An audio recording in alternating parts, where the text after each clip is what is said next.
mosquito? I will fucking cry. There's a lot going on in here. Is that a mosquito? Is that a mosquito? Yeah, okay, but The big it's guy? the great No. outdoors, dude. No, he's a fly. That's a fly? That's a fly That's for a sure. mosquito. I'm looking at it. He's fucking Looks like he big. has a stinger. Whoa! Whoa, that was see a that dive? mosquito move.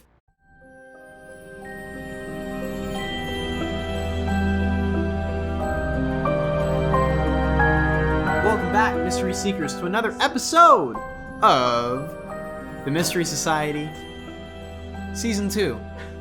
The best season of The Mystery Society there ever will be. You're going to be Episode talking to your 6. friends. They're going to be like, yeah, I like The Mystery Society, but I stopped watching after Season 2 because it was the best season. They never really lived up to the hype. You know again. why I like the Mystery Society? Because they didn't have a sophomore slump. Their second season was the best one, and then it got worse. It all went And downhill. you can't find that. But we did well on the Anywhere. freshman 15, so there's that. Well, we tried our best. And so now, today, we're here with you and each other.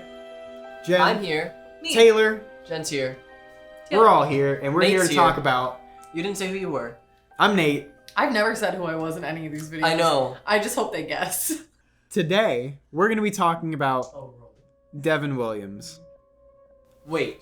Or Devin. The Devin Williams? No.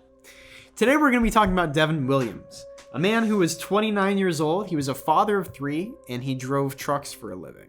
Ooh. Okay. He's a truck driver. Yeah. Real quick, I don't know if I mentioned this. This all took place on Memorial Day weekend in 1995, by the way. Okay. Just to give you Oh. a setting of the time and place. He's a truck driver, Okay. and he's driving through Arizona's Tonto National Forest, which Ooh, I'm sure nice. we're all familiar with. Yes. Jen and I were just up there Yes, to shoot I love our it. lovely Season 2 promo, when he attempted to crash his vehicle into an SUV containing 2 campers. What? Tried to do it on purpose? Like, Yes. head traveling, on? yeah, head on or traveling Head the on. same way. So basically, Oh, shit. 2 lanes, right? They're Yeah. coming this way, he's coming this way. They're going ba-da-da-da-da, and he starts going, I'm coming for you. And then they like swerve, and he doesn't hit them. He kind of just goes into the trees. Yeah. Whoa. And then his vehicle drives into the trees for a little bit and then comes to a stop. So Lynn Yarrington, an eyewitness, said, and this is a quote from a newspaper, "There was no expression on his face at all. He didn't attempt to slow down or look over to see if they needed help or anything. He just kept going," referring to the SUV that the semi almost hit. Later that day, several campers came upon Devin's truck with him still standing next to it. Devin was reportedly saying to everybody, "I didn't do it, the others had done it."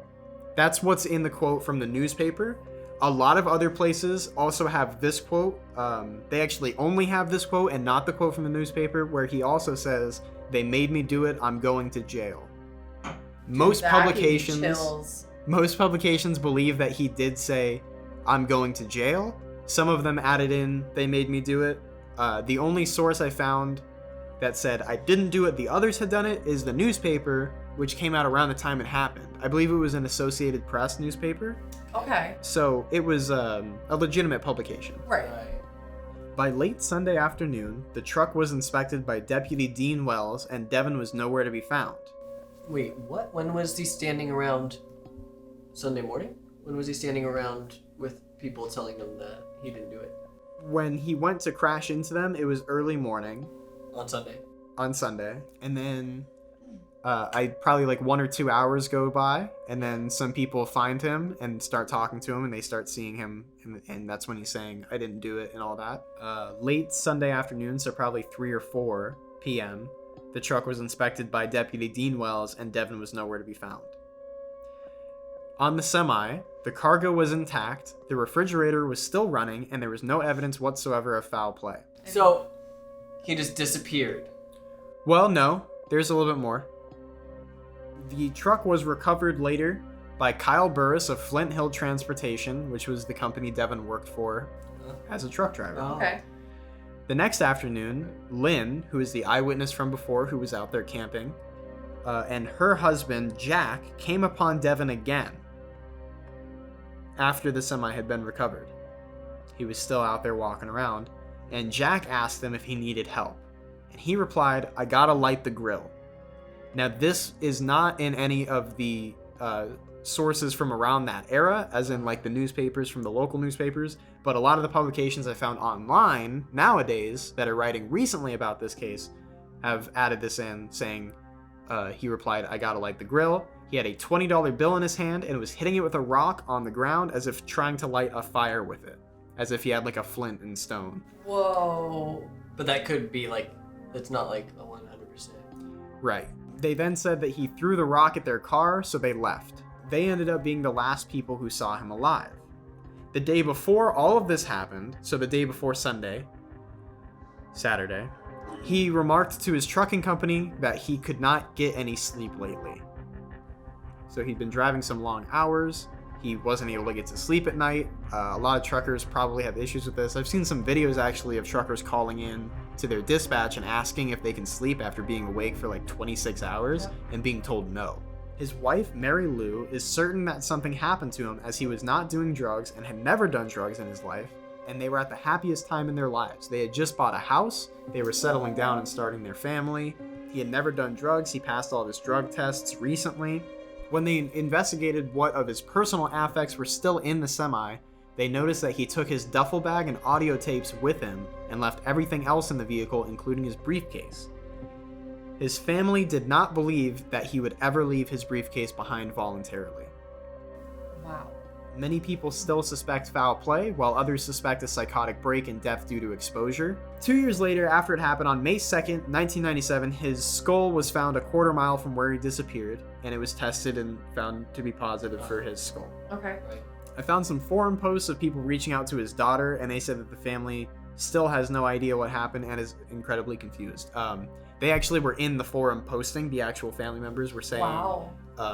People were speculating about what may have happened, and the family came out and was like, honestly, we don't even have an idea of what happened. Since this took place in Arizona, there is a pretty fair amount of people on the internet in some of these forums that I've been able to find who believe that this entire case is UFO related. Okay. One of the more highly talked about cases in these groups is actually this one. They seem to be talking about it more than some of the true crime forums that I saw. And they're very, they have a lot of thoughts about why it would be a UFO thing, and they take some of the weird things that they saw Devin doing and expand upon it and say maybe he was abducted and they made him do something or something like that. He was put into a trance. Right. I think more likely than anything is driving the distances that a truck driver would have to do with none of the sleep and all of that. I mean, if you're awake for so long, you're going to start hallucinating. Yeah. I honestly think that he had some kind of a stroke or some kind of a psychotic That's what I break. thought as soon as you said that, when he just veered over into them. I totally thought he just had a stroke or something. So that's what I think. I think it's entirely medical.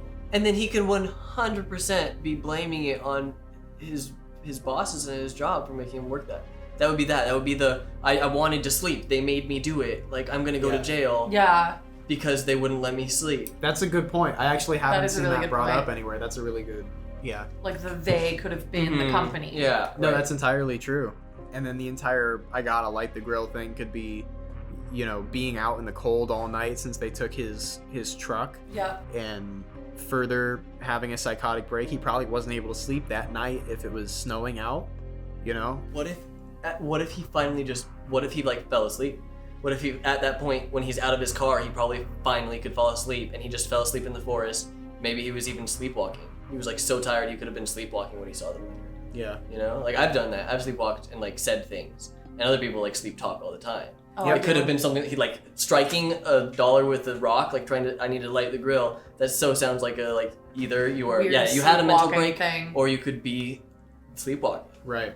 So then what happened that he actually died? Do you think it is just due to exposure? Do you think he was just out in the cold for so long that he finally... Did they find a body? They It's found on his his skull. Oh yeah. 2 They found a years skull. later. I feel like if he was May- out there in really cold weather without appropriate clothing or other gear or unable to find shelter, and was also in the midst of a psychotic break, very confused, very lost, it's so plausible that he could have just died from exposure. Mm-hmm. Absolutely. And if he did get out of the, finally just got some sleep and woke up and the truck was gone, and then he had nowhere to go. Yeah, really sad story. And when you look at pictures of him, I mean, he looks like a totally normal guy. Yeah. Like a good dad and everything. I think that speaks really highly to the kind of stress that a lot of truckers are under, because I mean, you can make a lot of money the more stops that you do. So if you're driving all night to, you know, get to your destination faster. That's him. Look at that happy family. Yeah, they look really happy. Yeah. But if these truckers, you know, are driving all night to get to their destinations quicker so that way they can go somewhere else, like they're going to be making more money that way, and it's incentive essentially to not sleep. At some point you're going to reach a mental break. Yeah. Like your mind just cannot handle not having any sleep. It's happened to me. I was just talking to you about that the other day. Yeah. How I was awake for, it was somewhere around 60 hours. I was hallucinating hearing music. Exactly, yeah. That was a very good mystery. Thank you. I had no clue it happened so close to home.